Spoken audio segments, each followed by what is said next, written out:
stopping barking and I can't. Oh, it stopped. My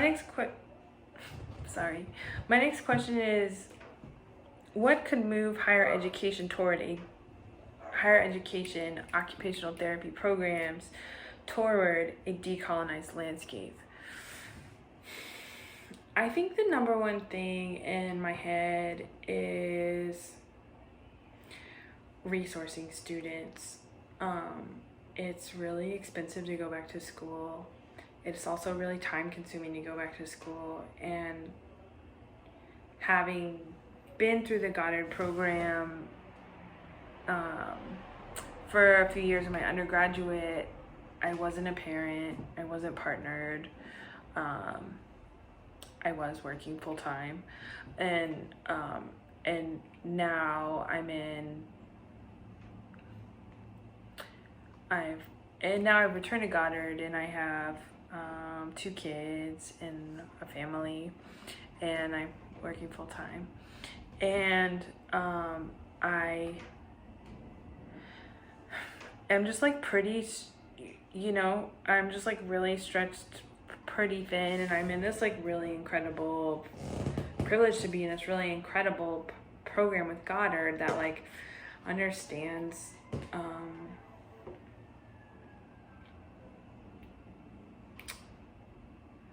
all of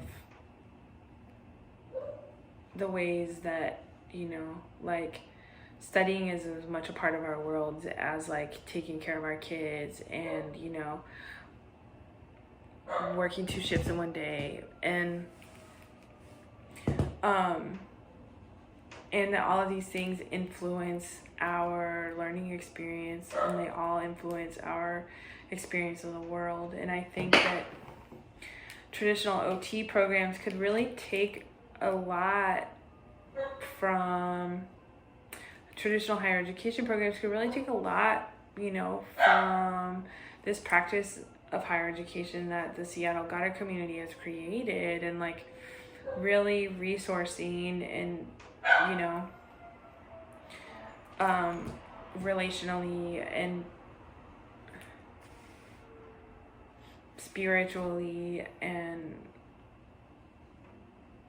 intergenerationally, how we are showing up for each other as students, and how we are showing up for each other as like peers and advisors and staff in the program. And I think that really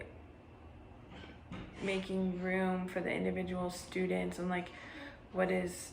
like what are your learning styles, what's it like at home, like what do you need, like what kind of study spaces do you have, like what is your schedule like when you're not, like and you're like thinking academic, learning head,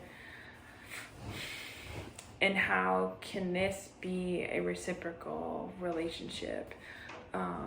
is a huge thing. I think another huge thing is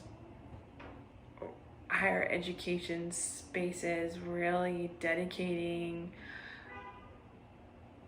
their resources, especially these institutions with huge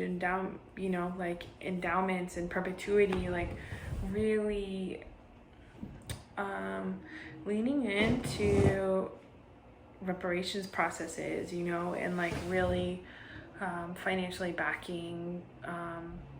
marginalized students, especially Black and Indigenous students, I think could be so radical. And I'm not just like talking about like covering tuition. I am thinking about paying for their time of studying, like how many hours in a week are we devoting to studying and contributing labor to these institutions, and contributing labor and thought and provocative thought to these journals and publications and stuff. And students and professors are really exploited for that labor.